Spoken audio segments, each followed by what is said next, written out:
Okay, I think that's it. I think we're on. I think we're live. Who knows? Welcome. Hi. We're back again. Excuse me. So, hi there. Thanks for joining me. If this is your first time in the channel, welcome. My name's James. I use he, him pronouns. And today we're going to be sorting some magic cards. That's what I do at the moment. I'm trying to get through a backlog of sorting. So I've got a lot of magic cards that need sorting. We've got our trusty playmat here, which is beautiful and wonderful. And I've chosen a box of cards today, which it might be a mistake to sort, but they need sorting. So I will deal with the fact that it's probably going to make my life slightly more difficult in the medium term, short to medium term. So first up, we start each stream by talking about accountability. Last Wednesday, I tried to get a better camera working for this top-down view so that you guys could see things a little bit more clearly and like in focus. Thank you, brain. I failed, and in failing, I managed to break my internet. So I ran that stream off my phone, and then after 40 odd minutes of streaming, my phone went flat, which cancelled the stream. And then I tried to jump on Twitter to say, hey, this is what happened. And of course, my phone was flat. So anyway, I'm a drongo, and I feel like a complete deal. I still feel like a deal. But I managed to get the internet working, which is great. And then by Friday, when I hadn't promised anything, but ostensibly I felt like I was supposed to be streaming on Friday, I didn't. There was a confluence of things, and I went and had a nap instead. And it was a good nap, I'll tell you that now. Had a big weekend with the kids, and now it's Monday, and I'm back. I'm here, and I'm going to sort some cards. So, improving the stream, I have not, effectively. I spent a big chunk of yesterday trying to get a computer to work to run a camera, and it simply wouldn't do it. I've got a bunch of like old hand-me-down parts kicking around, and I tried to cobble something together, and it didn't work. So, and then this morning I had another go with a different approach, but it required me reinstalling Windows on an old machine, which it's still, I don't know, it's still in the process of doing. So, what are you gonna do? So that's a shame, but that's where I'm at the moment. I'm trying to do my best and recognize that sometimes we're not going to be able to do all the things that we want to do. Now, has this got a big... Is there a big grey section at the top of... No, there's not. Okay. Well, that's outside. Yeah, right. Okay, I get it. It's showing me some grey stripes on the OBS thing, but it's because I have shrunk this camera down a bit so that it's not completely out of bounds. Now, where's my hand coming about here? Okay, so I guess we could get a little bit more camera here. If I walk through this hallway tonight. No, so that's... Oh, hang on. So we've tried that one. Okay, we've got a bit more side. We've got a bit more on that side, but then I run out of table. That's my big problem at the moment. Dinky. Everything in my life. No, that's far too broad. So many things in my life are fucking dinky. I like rinky dink. That sounds like it's racist. I wonder if that is a racist. It feels racist to say that. I'm going to stop saying that. Anyway, kludged, cobbled together. Just I don't want to show you my mic arm. It's not embarrassing, but it's fucking basic. I tell you, it's like a pumpkin spice latte. So what I've got today to sort is a bunch of things that are alpha sorted already, but are sorted also by color. So what we're going to try and do is sort them all together. God, it feels like a mistake to be doing this. I'm going to do it anyway. Because I think the feeling of it being a mistake is coming from a place of fear of how much additional work I'm going to have to do to get this usable again. And knowing that, like, there's also some pent up frustration about this, because like I know the guys were doing their best, and they were doing their best with a limited amount of time and resources and what have you. But what they ended up doing was taking a whole bunch of cards that were sorted and unsorting them, and now I'm going to resort them. So it feels a bit wasteful, and it feels a little bit it's double handling. Like there's no two ways about it. It's absolutely double handling. So it might be kind of easy though. What did we decide to do with slivers? So we decided that we're going to we're going to ABC for a start, and then we'll go from there. So AB, B's come next, right? Yeah, so all of these slivers, I think what I've decided to do is undo the sliver sorting as well. So when that pile of slivers resurfaces, we will sort those alphabetically as well. And because realistically, we don't have kids coming into the shop to get a whole pile of slivers anymore, because we don't have a shop. So it's probably not worth, look at that card. Oh, probably not worth making special allowances for them, given that they don't exist. They can't exist because we don't have, there's loads of slivers in here. Okay. All right, that strengthens my conviction about that decision. And really, what is a decision but conviction? So I guess conviction is something we can talk about. I've been doing some, I balk at the idea of calling it day trading, but I've been doing some trading online, and because I'm not allowed to play poker in Australia because we live in a nanny state, it's kind of the closest I can get to statistics-based gambling, and conviction is something that because I'm new, because I'm learning, my conviction is very low. I don't know what I'm doing, and I think whenever a person doesn't know what they're doing, it's hard for them to truly believe in it and believe in themselves. So I guess that's something I've been trying to practice internally lately is, believe in yourself. No one else is going to do it. If you could believe what's the line? If you could believe that your ex was a decent person for 2 years, you can believe in yourself for 5 minutes. LM, no ends. Oh, Palace Jailer.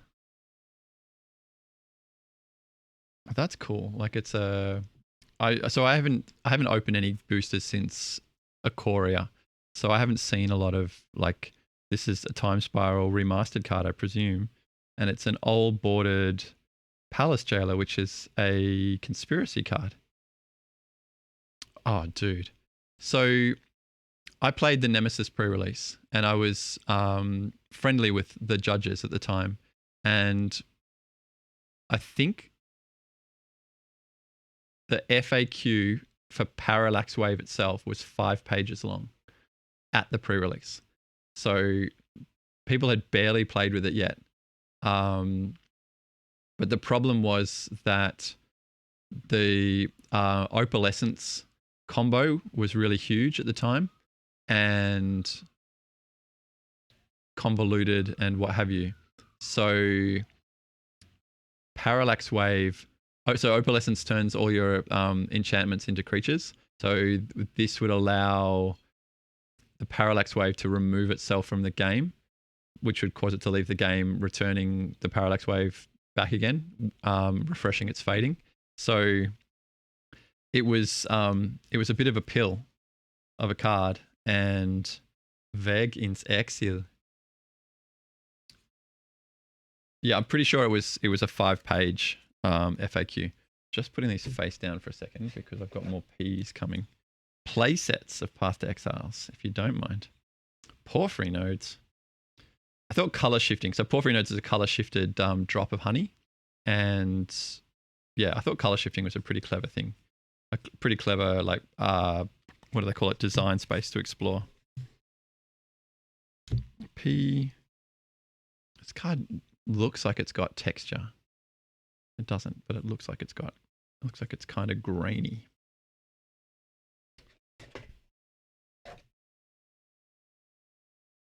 And I thought we were going to get what's that other card that caused a lot of trouble? Completely different kind of trouble though.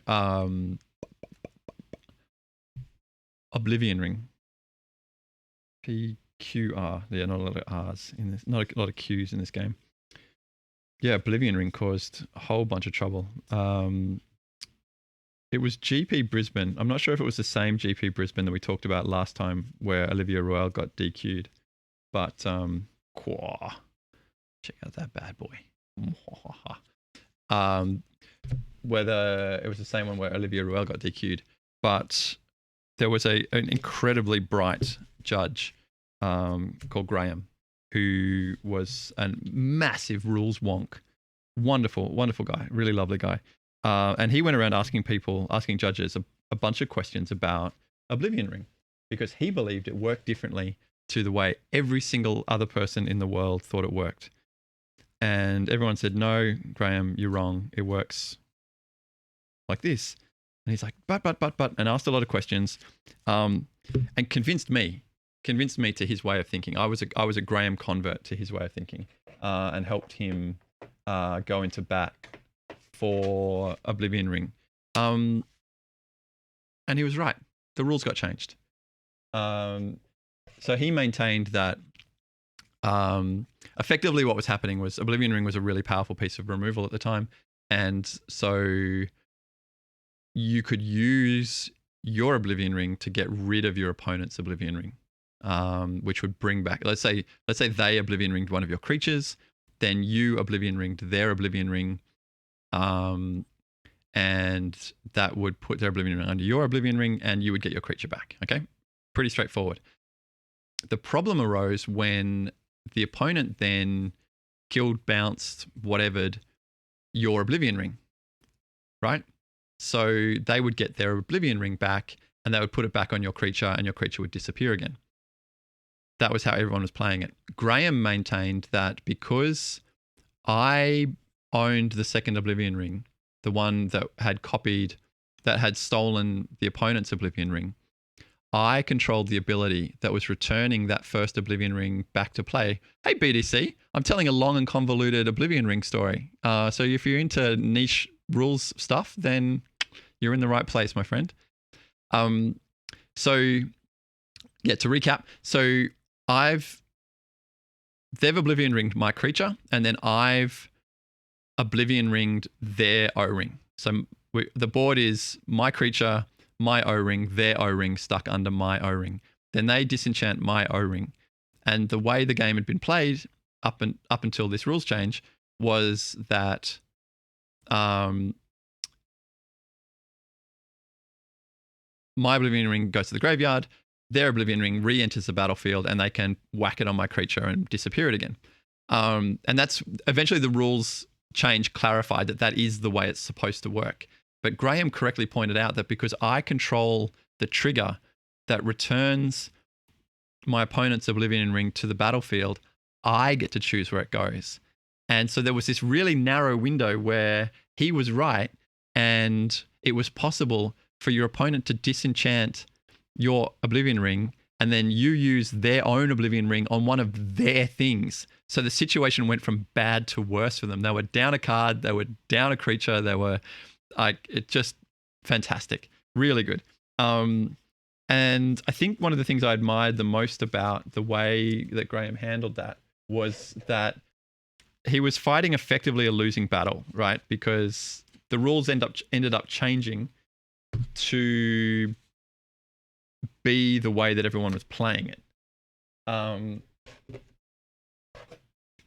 But he systematically and logically broke down why they were wrong without kind of saying you're wrong, like without being that guy.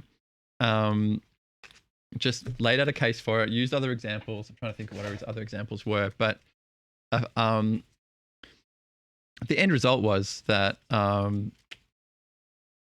he showed himself to be a very clever rules person as well as a really good debater and great at explaining really niche kind of rules interactions. He also introduced me to a puzzle called a Ken, which is like a number. It's kind of like a Sudoku, but with numbers. Sudoku is numbers, James. What do you mean? It's like a Sudoku with maths rather than with simple pattern matching. Like a Sudoku could arguably not be numbers. It could be like 9 different types of fruit, or 9 different breeds of dog or something like that. But with a Ken, you've got little boxes that have a rule in them like 3+. So the numbers in that sub box need to add up to 3 or 6x. So they have to multiply together to make 6 or 24 or what have you.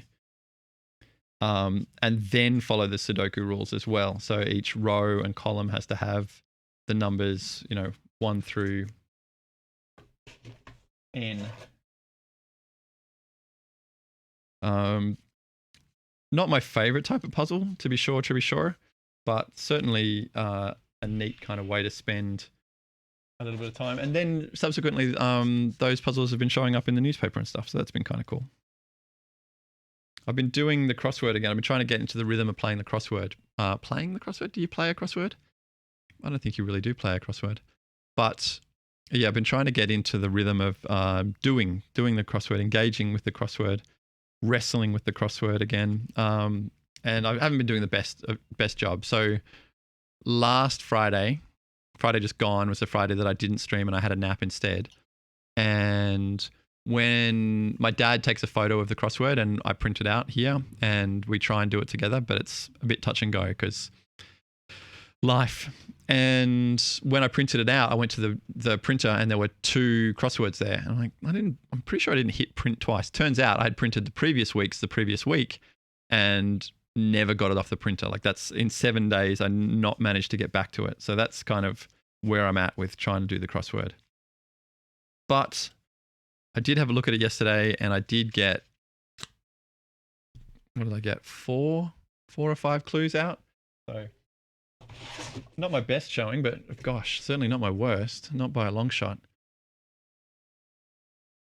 And I've had a couple of crossword TikTok people show up in my feed recently. Okay, now we do have N's.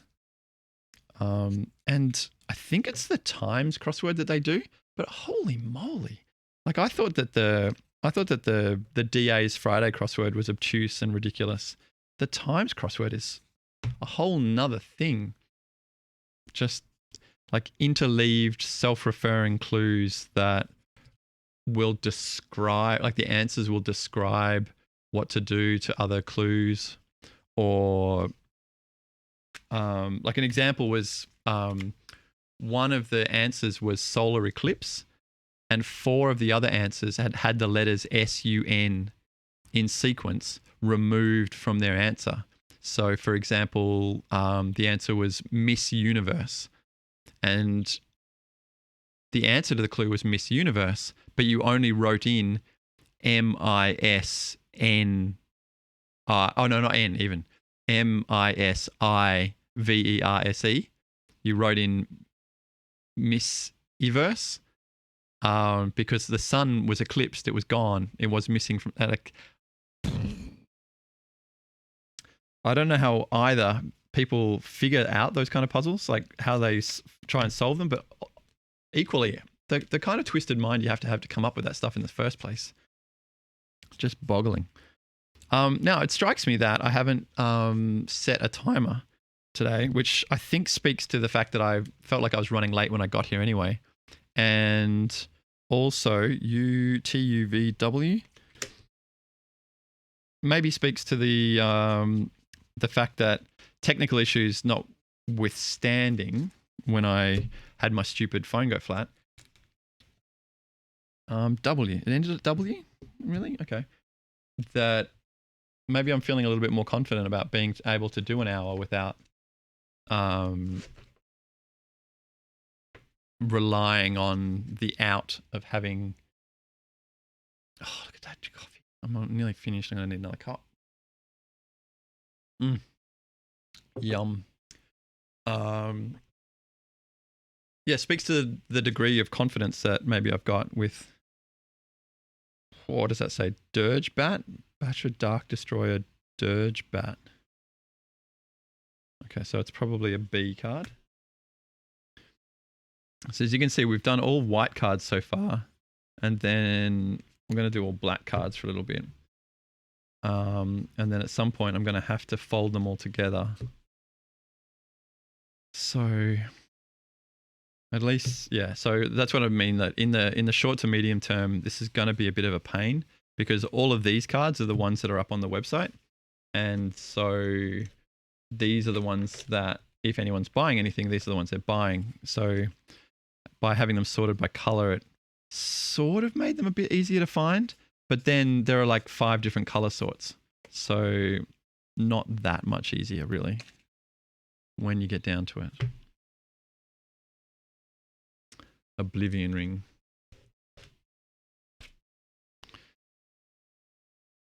And I think Oblivion Ring, whether it came out about the same time as, I'm going to show my age now. Is it Rihanna or Beyonce with the, if you like it, then you better put a ring on it. And it became, if you don't like it, then you better just O-ring it. God, cheesy cringe. I feel like I'm definitely not the king. Maybe I think if I was in a court, I would be like the 4th adjunct assistant to some minor dignitary off in the corner, desperately jockeying for a small scrap of culture and favor from those in power, knowing full well that if we got any at all, it would come with so many caveats that it would not be worthwhile. I don't quite know where that thought's going. Let's talk about something else. Massacre Worm. That's a real card. Holy moly. Nighthawks at the diner. Oh, back to M. Nice alphabetizing. Why not? I've had a couple of people reach out and say, no, your original way of sorting cards was correct. Don't do the no white space thing. You like the O-ring joke? Yeah, it's pretty bad. Dad joke style. Piper at the gates of Swarm. Welcome to the house of fun. Fucking got Pipers? Jeez Louise. Why do we have so many? Oh, this is probably one of those cards that was, yeah, it's the bundle promo, right? And so back to what we were saying the other day about Wizards mispricing their bundles. Like, we opened a lot of bundles. Like there's 40 Pipers here, right? At least 50 Pipers.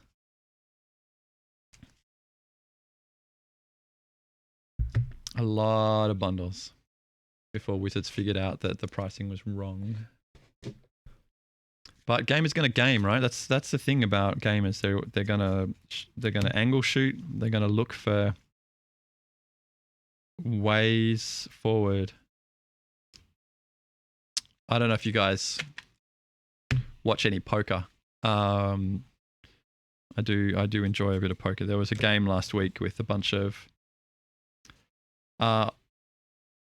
internet celebrities and a couple of poker dudes, and one of them is this guy called Phil Hellmuth, who's a complete douchebag, and behaved like a complete douchebag, and it was a real shame because otherwise, apart from his behavior, it was a really good game, and yeah, he just kind of dragged it into the muck.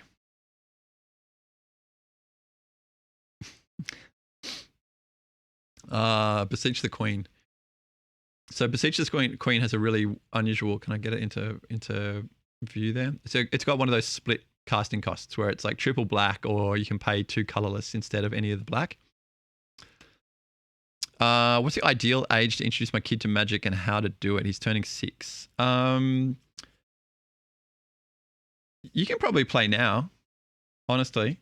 I would build 2 decks that are really straightforward, probably only creatures, and start with that. Start with the turn taking part of it, and the playing a land and drawing a card.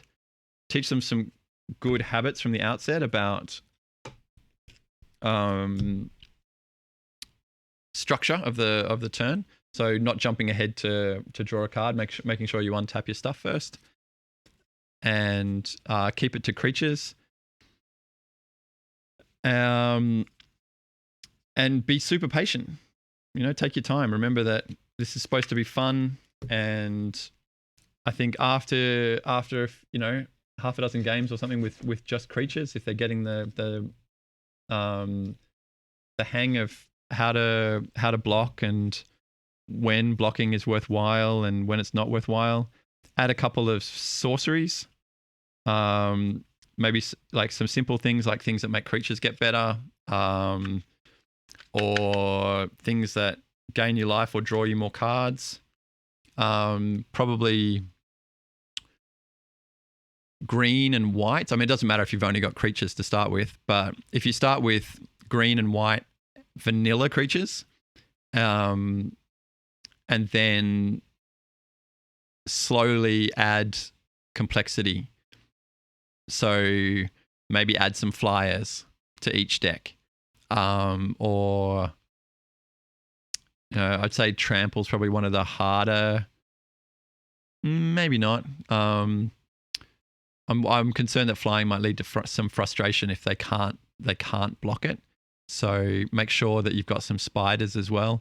Like, show them that there's some kind of OP tactics, but there's also everything. Like, there's a rock paper scissors to everything. So that way, hopefully, they won't get frustrated by those games where your opponent plays a flyer and then you just never draw any kind of outs and you just end up kind of stuck. So that would be my guidance for getting a kid into Magic. When I'm playing, like, I probably play open-handed as well to begin with, and give them some framework as well. Like, what I mean by that is saying, here's 2 or 3 options that you could do on your turn. You could do this, you could do that, you could do this other thing. All 3 of them will progress the game, but you choose which one you want to take. And don't necessarily let them win. Don't necessarily hold back, I guess, is another thing. Like, one of the ways we all learned to play Magic was just getting our ass handed to us over and over again until we figured out how to win on our own. So yeah, I think that's kind of where I would go with that. Certainly don't let them build their own decks yet either, because that just there's too much. There's too much, and they'll get overwhelmed. Inquisition of Kozilek. Perfect. Insidious Dreams.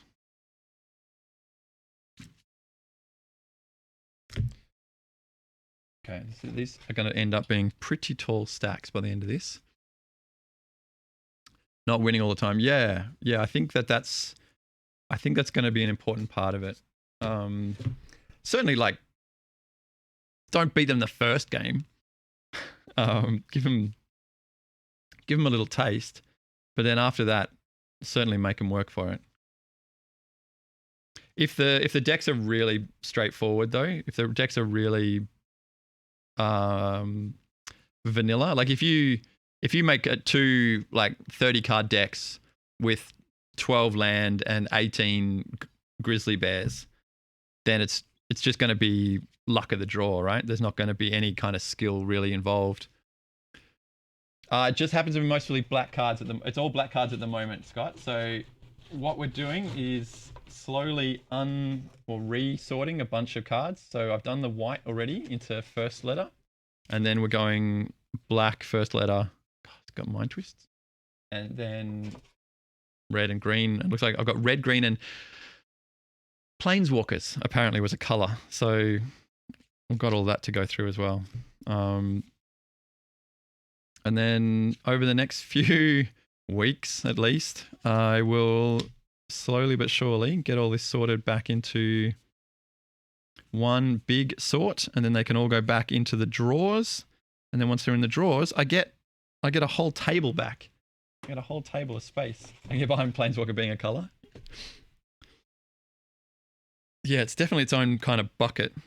I think that comes as well from the mindset similar to slivers, right? Where we had all the slivers sorted separately because, try saying that quickly, slivers sorted separately, especially with a bit of a lisp like I have.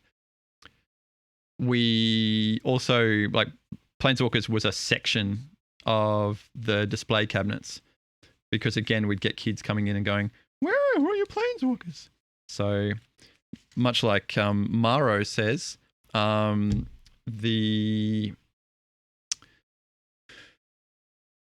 the rules to match how people are playing.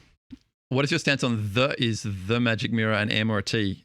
Good question. So if I was a library, it would be magic mirror, the. So that the world, literally, the shelves didn't fill up with the cards. Fortunately, the is not a very common first word for magic cards. So I would put it under T. Especially given the new rule set of sorting, the new meta, if you will, if you want to be a little bit, I don't know.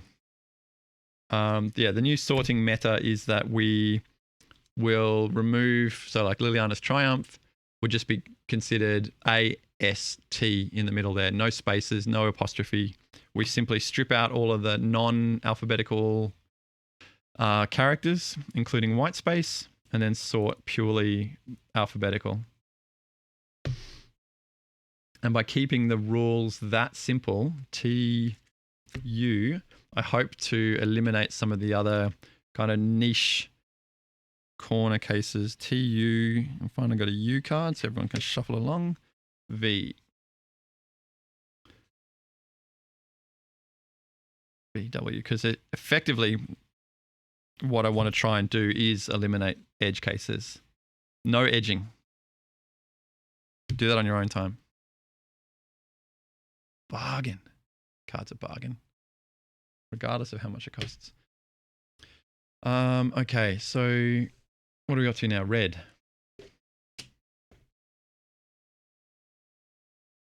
I'll tell you what I can add to I'll add to the accountability list. Music. I really need to have some bump and tunes happening to keep us in the sorting vibe. I usually have a little bit of music playing here, but it's not going through the stream. So, like, I don't know. Do you guys do you guys have music on now? Do you prefer to a beast of a card? Like, would it be stream positive or stream negative to add some music? Do y'all put on your own music when you're hanging out, or would you be complicit's not the word I want. What is it? Would it be acceptable? I guess acceptable to put on some tunes. These are all B's. Holy moly, that's a lot of B's. I still got all B's. Bone Crusher Giant. That's another card I've cast a few times. Didn't mind it. Brand.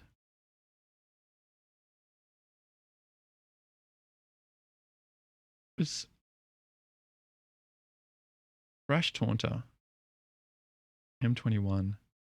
Just trying to think. So, because I did play with that card as well. So I'm wondering whether I was telling a bit of a fib before when I said, no, Corey must have been after M21, right? Surely. I don't know. It's kind of refreshing. Like when I quit playing Magic, there was like this. I could feel at the back of my head this huge section of my brain just relax. Like there were wheels spinning back there that I didn't even realize that they were constantly on the go, thinking about cards and card interactions and decks and rules, and there was so much of my mind was given over to thinking about Magic.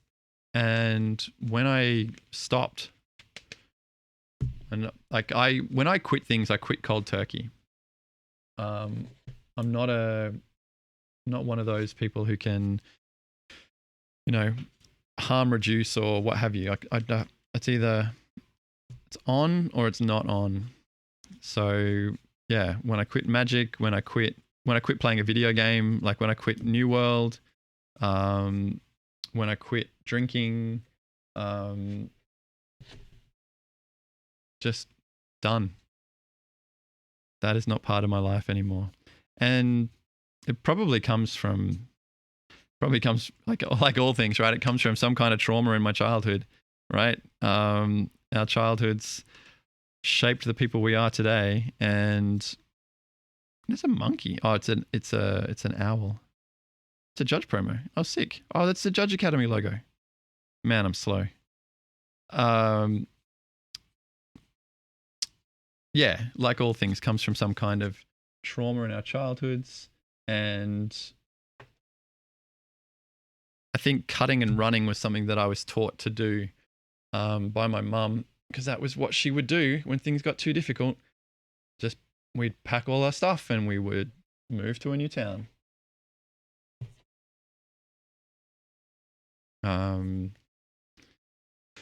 So definitely something I'm trying to avoid with my kids is changing schools, moving too much. They've moved once. Technically, Aurora's moved twice because she was like 3 months old when we moved into.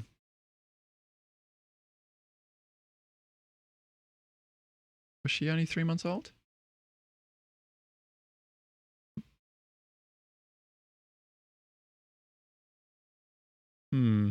Yeah, anyway, we'll call it 3 months old. No, she must have been 12 months old. Anyway, however old she was, yeah, she must have been 12 months old when we moved into the big lab building, Lab 4.0, the old 4.0, and she's been in one school from prep till grade 4. I just think, personally, I think that's super important. Obviously, if you can't do it, you can't do it. And there's nothing to be done about it. Sometimes moving is the right thing to do, but do it intentionally. Do it with thought and consideration. Don't just pack your bags in the middle of the night and disappear. Because that, JK, J's are going to go over here out of the way because there's not too many of you. And if I put them in the middle of the K's, then I'm going to have to go find them again, and that's going to annoy me. So we won't do that. Well, that's cool.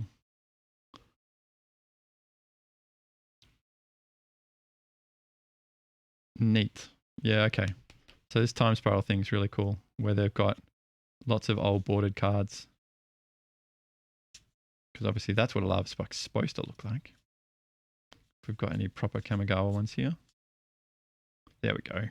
That's a real card. That was definitely one of those cards that was a bit of a sleeper hit. Clearly wasn't a lightning bolt, so how could it possibly be as good as a lightning bolt? And then people played with it a bit and went, oh, actually, this card is not that bad. Cutting and running Magic. Yeah, quitting Magic. And obviously, nature abhors a vacuum. And so that section of my brain was given that release and that relief has obviously simply filled up with other nonsense over time, and not that much time, to be honest, because it's always going to be something. Past info. There's another card. That was a cool card. I played that in that mono red beatdown deck that we had so much fun with playing Arena. I'm glad I didn't download Arena in the end. I have this week been playing a little bit of Monster Train again, and that's been really scratching the itch of drafting and battling and thinking about PQ. Okay, so we do have Q. Okay, you can sit over here. That's fine.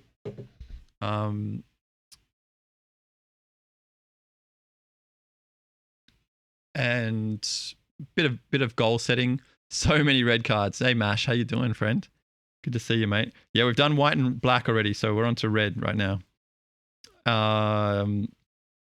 Yeah, I've been playing a little bit of Monster Train.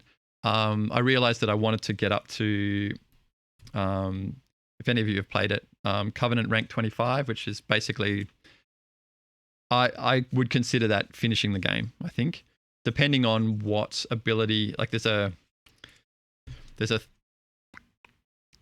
like a button, there's like a locked setting that unlocks if you do get a win at level 25.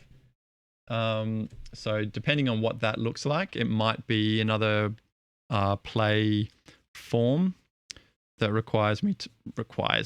that will encourage me to continue playing. But for the most part, Storm Heralds, I think what we're going to do is, finish it on level 25 and then move on from there.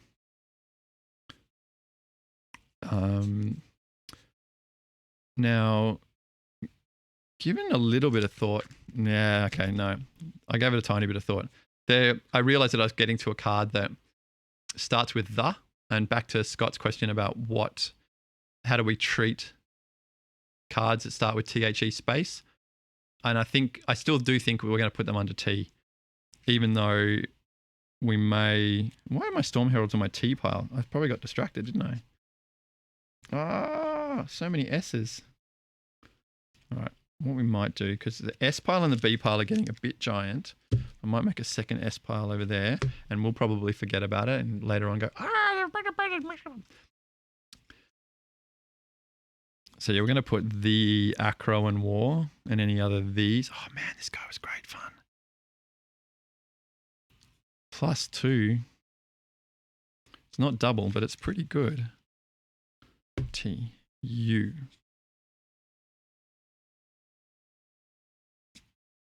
So yeah, that's been fun. And the kids like me playing video games. They love to hang out and watch whatever. So the train game, at least we can talk a little bit about numbers and statistics and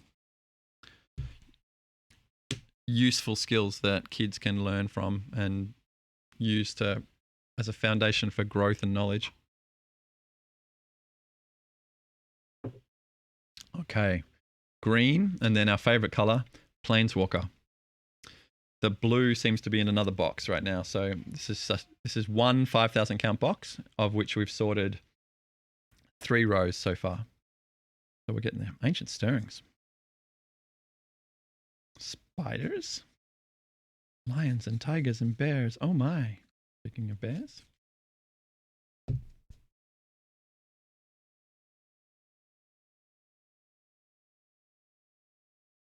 So no opinions on music? All right. Well, then I will put on some music for next time, and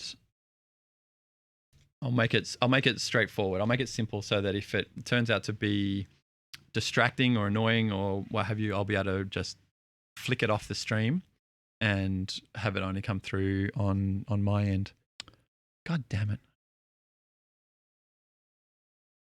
Oh well. What are you gonna do? So I says to Mavis, I says, CD. Dryad Arbor. That's a real card. More dad jokes, yeah? Oh, Mash's intro is a dad joke. So that's a good start. I have the Gentle Hummer Formula One replay. So I've never gotten into Formula One. But to me, it feels like it appeals to a similar sort of person that is drawn to baseball. And the reason I say that is because they feel like when I did have a friend once who I promise, who was right into Formula One. And the way that they explained it was that it's basically a game of statistics. It's a game of mathematics and data, and that watching it is like a case study in consuming data. So that's been my experience anytime I've watched baseball, is that there's phenomenal, just reams and reams of data on every player, and so for whatever reason, in my mind, those kind of categorized together as sports. Obviously, they're very, very different, and I don't know that baseball has the kind of technology trickle down effect that Formula One has. But I'm not a car person by any stretch, but I do recognize that Formula One plays an important part in the R&D section of our lives, and that a lot of vehicle technology has come from R&D. The drama through the week and race weekend. Okay, a midday soap opera show for males. Okay, all right. Yeah, I hear you. Drama and data seems like a fantastic combination. Plus loud engines. The drama. I did see a little bit of. Oh God! It even made the news. I don't think it was Formula One. It was some other racing form, but there was basically the drama made it to the sports section of like some driver rather had switched teams and blah blah blah. But also, boy, howdy, those guys are tough. The drivers, the Formula One drivers, the amount of like strength and coordination and training, and like you look at their steering wheel, the amount of knobs and buttons and adjustments and things that they can and do make on the fly, phenomenal. And I saw, I want to say it was Lewis Hamilton on Graham Norton talking about how like full body management he needs to be aware of his weight. Like he's got to, like, even more so than a boxer needs to control their weight to be under a certain amount. He's got to control where that weight sits, because if his shoulders get too big, then he can unbalance the car. Just for not 51 Gs. 51? Holy moly. I mean, that speaks volumes to the phenomenal technology. Lewis Hamilton wore 3 watches and 10 rings with every piece of jewelry he could just to stick it to the FIA because of the new rules. What rules are there about jewelry? Like, while he was driving, he wore that much jewelry? I know he's got some dead sexy watches though. I would love to be a watch guy, but I don't know. Like, how do you get started as a watch guy? I guess you get an entry level watch and try and grind it up like anything else. 25 Gs is fatal to humans. Yeah, well, maybe this guy's 2 humans, 2 small ones in a trench coat.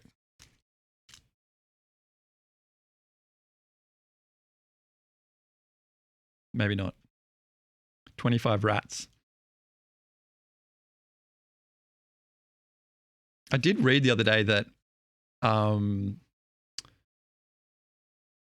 like mice don't have a terminal velocity. Like there's no, I mean, surely there's not no speed, but at least by falling, naturally falling, they won't ever get fast enough to do themselves any damage.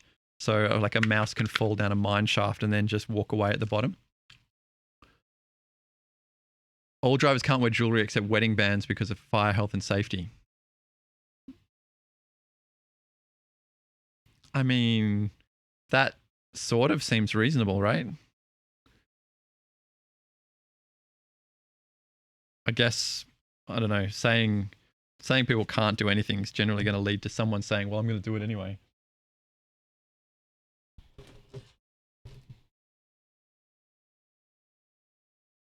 And like going back to the weight thing, surely wearing, 3 watches and 10 rings and a bunch of necklaces or what have you, like even if it's only half a kilo, that's still a piece. That's an amount of weight that needs to be considered in Formula One, right? Wait till you hear about the underwear they got told to wear. Everybody needs to wear satin thongs and send a photo to this address before they're allowed to race. Am I close?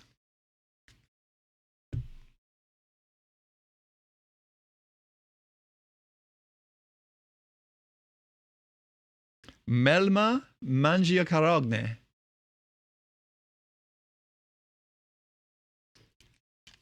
Obviously goes under S for scavenging ooze. Let's put them behind some other scavenging ooze. Heartbeat of spring. That is not remotely correct.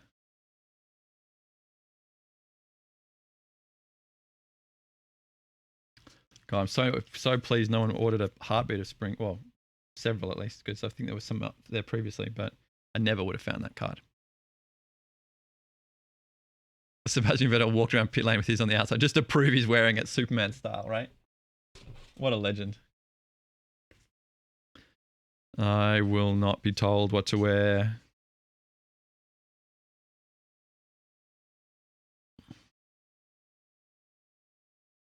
All right, S T. Oh, a real goif. Look at that.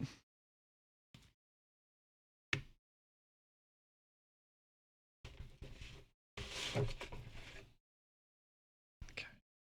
What are we going to do here? I'm going to be awkward, I think. Yep, just balance them awkwardly. Great. Scythe Cat. First games. The Great Aurora. We have a lot of this card. When this card came out, a very great number of them were donated to my daughter. And she still has a whole box full of them somewhere. Tooth and Nail. That was a real card. What was the vampire? And there's a vampire that you could shoot things with. No, there's a vampire that every time a creature dealt damage, you would put a +1/+1 counter on it, and you'd get that in a Triskelion. And then the Triskelion could remove a counter to shoot something, which would put a counter back on it, and it could just machine gun their whole team.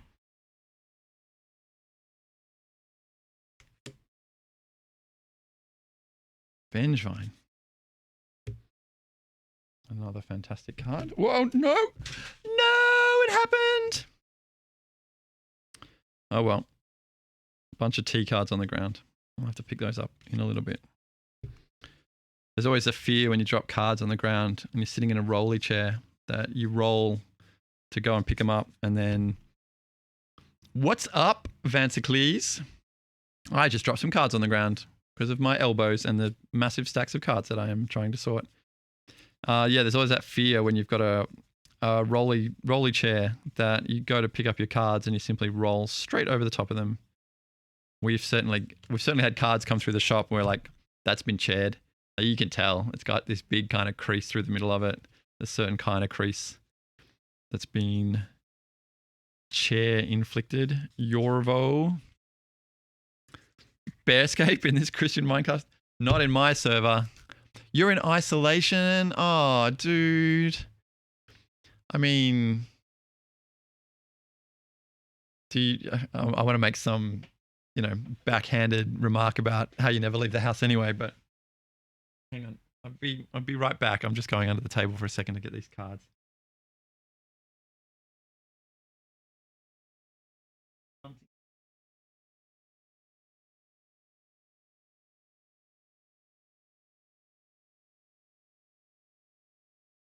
But still, there's a difference between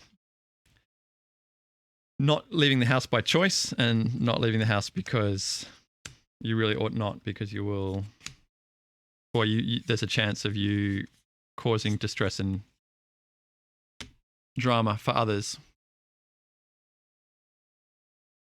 Rarely leaving and never is very large. I agree. Yeah.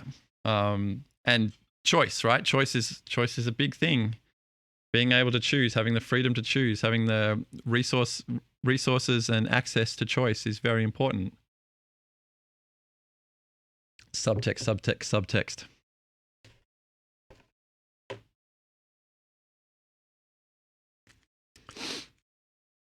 Okay, so yes, our favorite color, planeswalkers.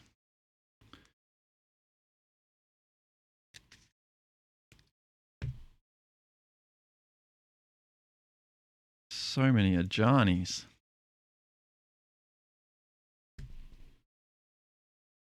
All right. The convo has not been super. Kovo. Super bad. Oh, you've got it. Got it. It's not like you're in ISO because someone nearby you got it. Yuck.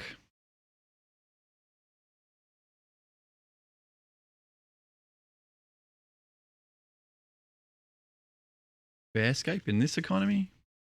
I am C+. Well, yeah. Give that a D-. Yuck. Yuck. I guess as we go here, we can put these back because I've got A's. So now we can, start wriggling these back in again.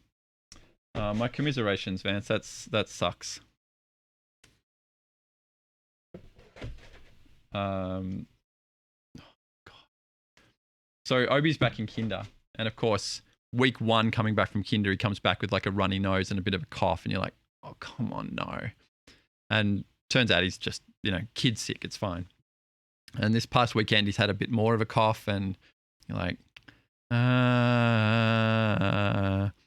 but still okay. But this kid, right?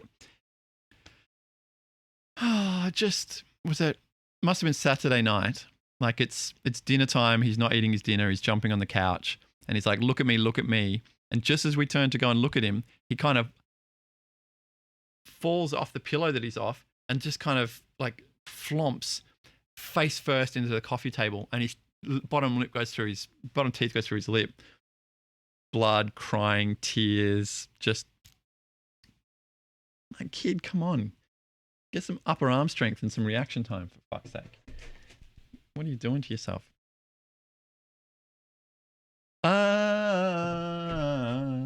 Hooked on a feeling. COVID hasn't been as awful as kidney stone. Yeah, yuck. So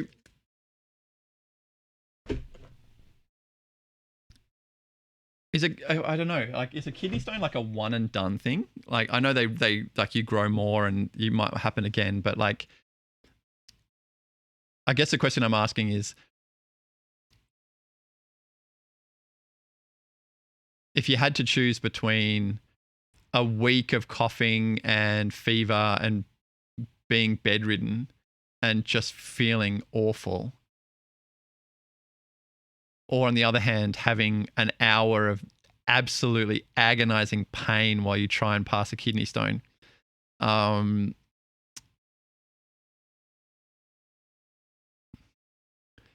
probably choose the long drawn out. I would probably still choose the long drawn out annoying one, frankly. There's a behavioral economist whose work I really admire, called Dan Ariely, and he has done a bunch of studies on pain. And the question he was asked, the fun part of kidney stone is you have quite a few more than 1 hours. Oh, Oh, yeah, okay, right. Well then, no, that's a hard pass. I'll go with COVID anytime. Um, so the question he asked was, so context for this is that he had a magnesium flare, like a military magnesium flare, go off right next to him, and it burned a substantial amount of his body when he was, I think, in the army, or but like at age 19 or 20 or something, like not very old at all. But he ended up spending several years in a burns unit. And so every day the nurses would need to change his dressings, and he had a lot of time to think about whether or not it was better to slowly, painfully remove a dressing, or to pull it off quickly and cause a massive, massive spike in pain, but have that spike in pain be over a lot quicker. And, you know, we say to kids, it's better just to rip the Band-Aid off and what have you. Long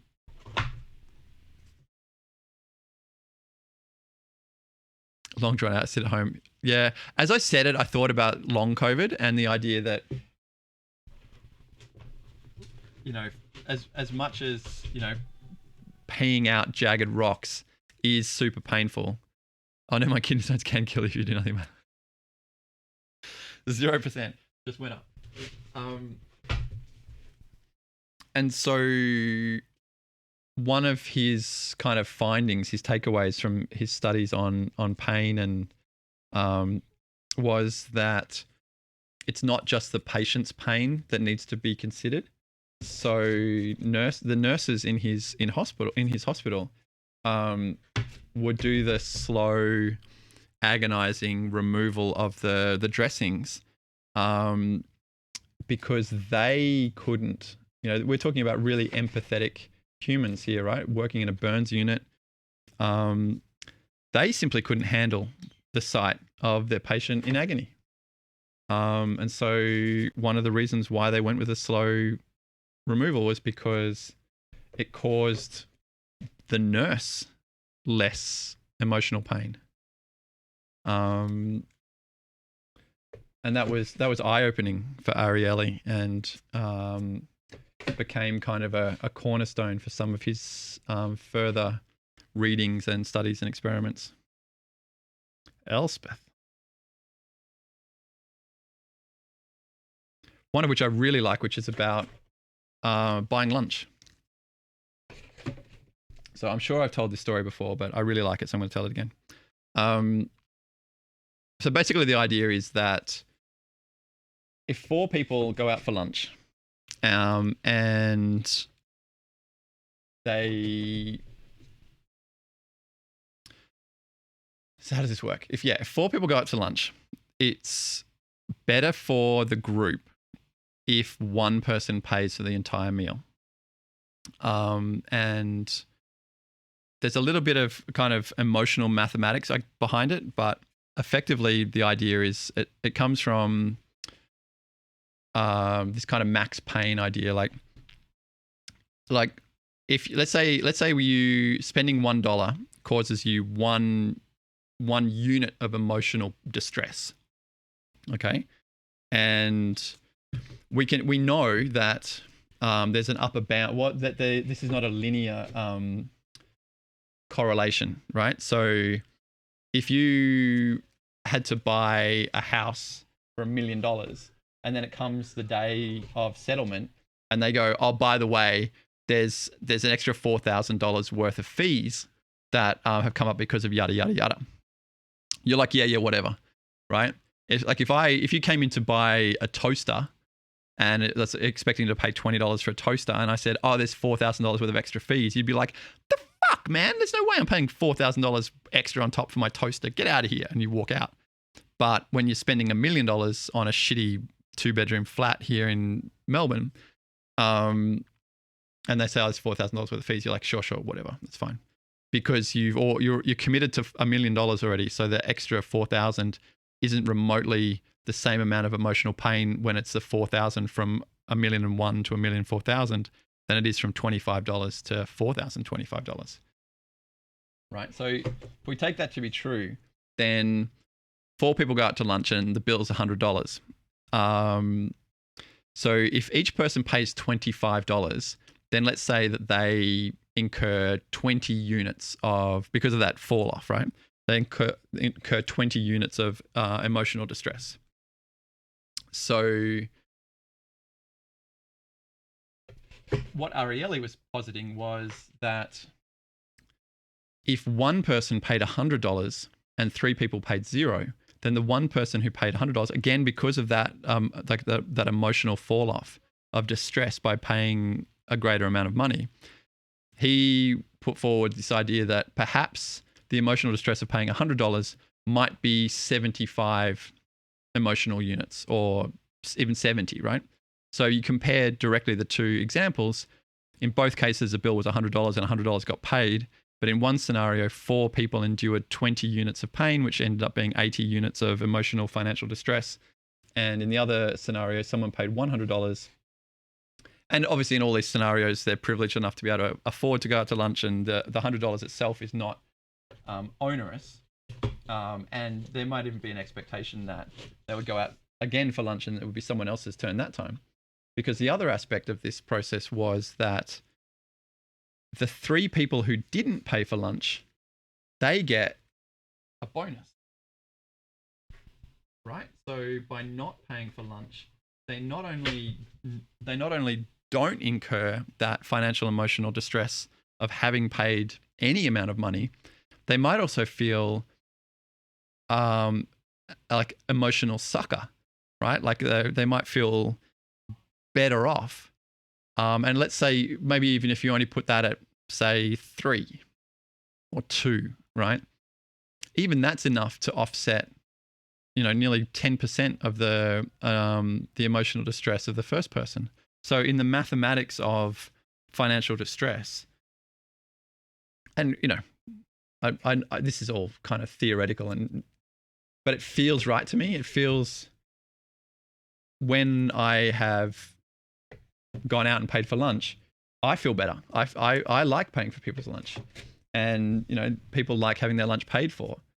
And when I go out with people on multiple occasions, psychological economist of the generation, Godfather Al. And look, hey, your intro worked. Hopefully they will feel guilty about it. No, I don't want them to feel guilty about it. I want to feel good about them having eaten lunch. So like a bit of a shitty example, but Brewer was down in Melbourne a month or so ago, and we got to catch up, and it was lovely. And we went up to the counter to order lunch, and we put all our orders in. And then he had his credit card out, and I had my credit card out. And as the guy said how much money it was, and it appeared on the FPOS machine, we both put our cards forward at the same time. And we're like, ha! We'll see which one the machine reads. And of course the machine goes, multiple cards detected, please try again. And we're like, joke's on us. So like we pulled our cards back, ready to try again. And then the transaction processed. So I don't know who paid for lunch that day. I still don't know. I didn't bother checking. But that was fun. I mean, anytime you've gone out to lunch with oh no, I put the J's before the I's. What a drongo. Too busy telling stories about behavioral economists. Oh, now I fucked that up and I've dropped on my R's. Oh, danger. Okay. It's all right. Crisis averted. You do this too, Al? Yeah, exactly. It's fun, right? It's fun to play like credit card roulette or FPOS machine chicken. And we're super lucky that we're privileged enough to be able to do that. But it's certainly, it's fun.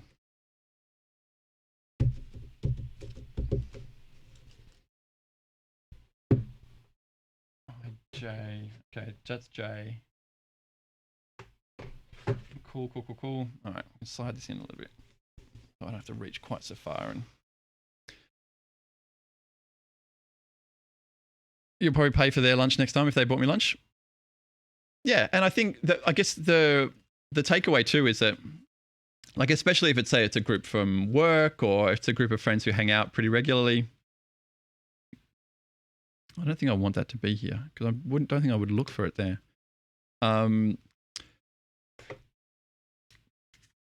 The corollary is that if these same people go out to lunch once a week for a month, then over the 4 lunches, each person's paid once. So the dollar value out of each person's pocket is identical, but the emotional distress is completely different. Is this a personal collection or singles for sale from the shop? This is, I mean, both? No, this is the shop stuff. Did you see something cool? There's a lot of shit here for sure. There is a lot of shit here. Okay. Karn. Kaya. KL. Liliana. You saw something very cool? Well, if you do see anything you want, let me know. And we can figure something out for it. I figured that I would be sorting things too quickly and that the camera's a bit shitty and so no one would ever see anything good. He's in a beanie at the bottom left. Oh yeah, that's definitely for sale. It's more like a higher purchase thing, but you know, we'll figure something out. LMNO. Okay, so these L's can go in. Moving on to, so good question, Scott. I don't know. I don't know what the best way of cataloging, alphabetizing. I don't know the best way to alphabetize. Fucking ABC.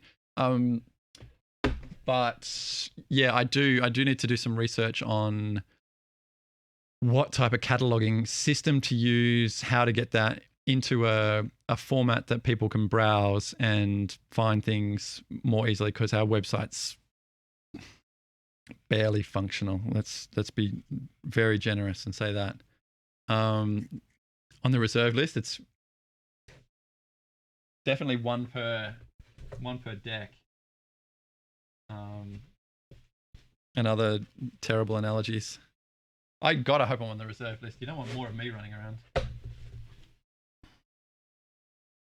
No siree.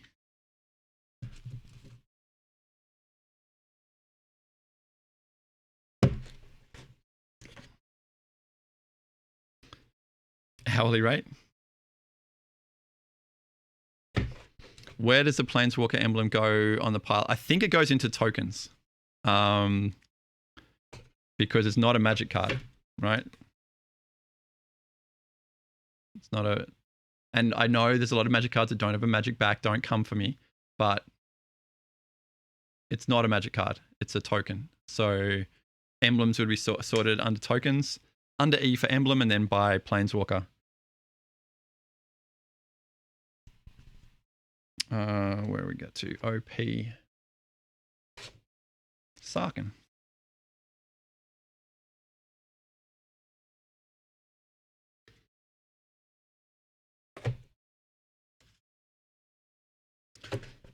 So yeah, if I sort the slivers back into the alpha sort, then we end up with, I guess it's magic cards that can go into a deck in one sort, tokens in another sort, silver and gold bordered cards, in kind of 2 subsorts, and then basic lands that tap for colored mana. Because I'm putting wastes under W. I'm not going to put wastes with basic land. There's not enough of them to make that make sense to me in my brain. I can entertain arguments for wastes going into basic lands, but am I looking forward to acorn sorting? Is that like leaf peeping? Are there a lot of acorn cards? I'm not going to sort the silver border cards. Silver and gold cards just go in a box, and if people want them, they can go through them. But I definitely don't do anything special to them. We had a fixed price for all silver bordered cards back in the day. Just rares were X. I think they were like the basic $2 or whatever. Uncommons were 50 cents, and then commons were. In the next unset, half the cards are legacy legal. I'm really pleased that Maro was right when he said there would be no third unset. What an idiot. That fucking guy, I swear to God.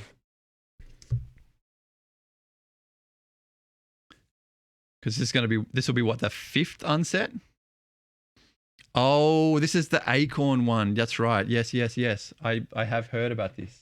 Where they, like in the example article, the example card was wrong.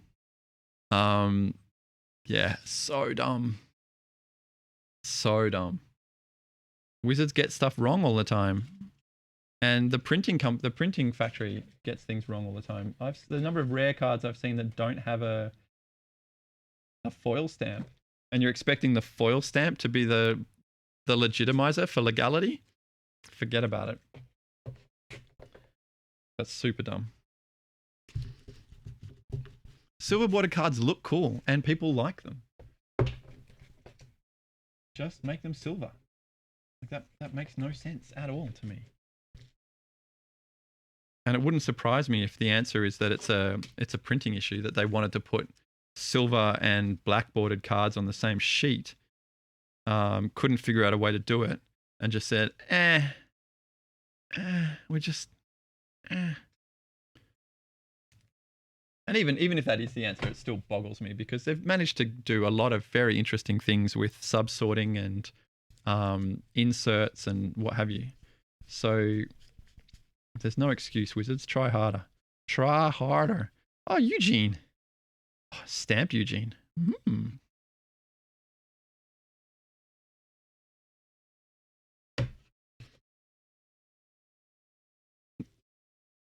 They got a bullshit claim of 17 different frames into a set.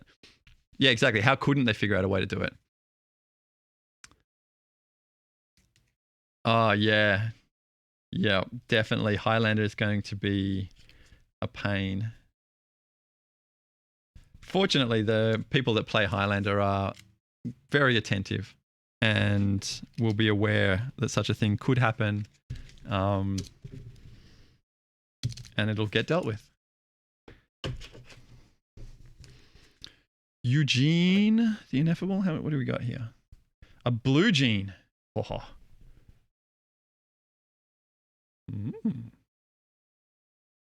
I don't know what he's really worth. That's a stamped Eugene. Look at that. Got the little Planeswalker symbol on it. Nice.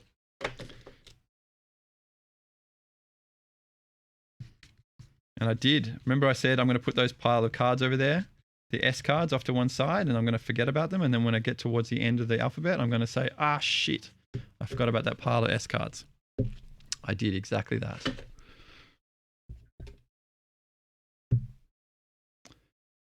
Sigh. It shouldn't be too bad, because this is going to be S here at the end here. Yeah, so I simply go in the front of these T's. Oops, and I did switch them around back to back as well. So what are you going to do? Okay, so that's it. We're into Xenagos, UVW, XYZ. So Vance, my bot, I've trained my bot to not be such a language prescriptivist. USDs, that's a pretty good value. Given the Australian dollar's down to what, 30 cents at the moment, that's a pretty good value. So I don't know whether the bot will become annoying or what have you, but I have had a couple of pieces of feedback saying that it's hilarious. So I do like that. If it is hilarious, then I'm going to keep it. I don't want to say what my actual barometer for what whether I'm going to keep it or not is, because I feel like that will affect the outcome. But it's certainly based on a specific piece of feedback. If I receive a specific piece of feedback, then that will mark the death knell for the bots' language non-prescriptivism, if that's actually a word. Okay, humans, friends, we have first letter sorted. An entire 5,000 count box of magical cardboard that is on the website. And what did Scott say earlier? Binder pause. Okay, I'll check out binder pause. I think it thinks they've is a variant of other T words. Oh, no. I've programmed it to correct people incorrectly. So, oh, it has. So where's they've, oh no, there. Yeah. So your comment said they're bullshit. And so LabRat's corrected incorrectly. Anyway, it tickles me for some reason. I don't know quite what it is, but for each of the 3 versions of there, it responds with a different incorrect correction. So anyway, that's, I don't know. That's where I'm at right now. That's kind of weird to see one hand here and one hand here. Because I think one of the cameras is flipped, right?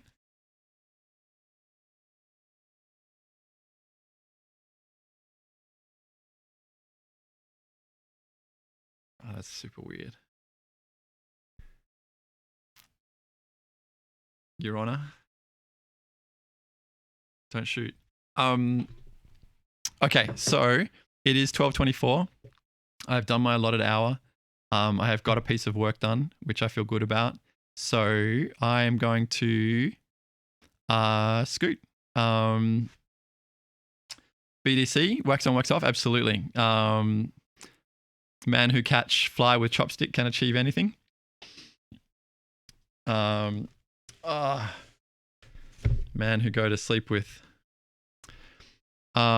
tears, surely not tears. My stamina is increasing. Like I looked up and realized I'd already done an hour and I was like, oh, wow, that was quick. So that's a good thing. Accountability, so music, and get this fucking camera working, for fuck's sake, James. It's so annoying. I'm sure it's not like annoying you guys, but it's a quality of life thing. I would like to be able to hold a card up and have it autofocus a little bit more effectively, and maybe even be in focus from further away, so that you guys can see, rather than kind of have to rely on the across the table magic knowledge of this blurry image. What is that? You still sell packs on stream and open them on stream, Chris did those. So I've been thinking about doing that. I thought that what I might do is some fun like box opening stuff. Once we get a little bit more traction and I get a little bit more organized.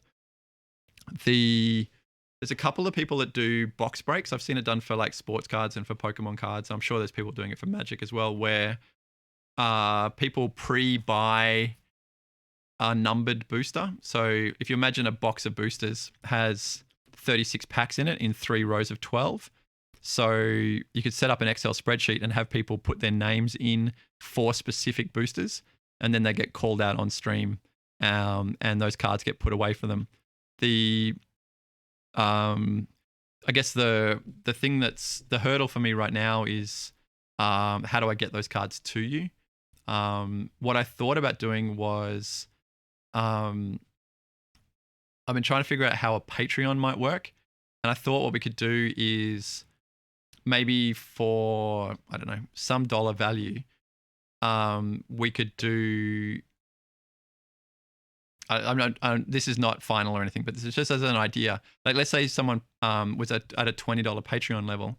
That meant that every Friday they got a free booster pack. And at the end of the month, I would post them out at my expense.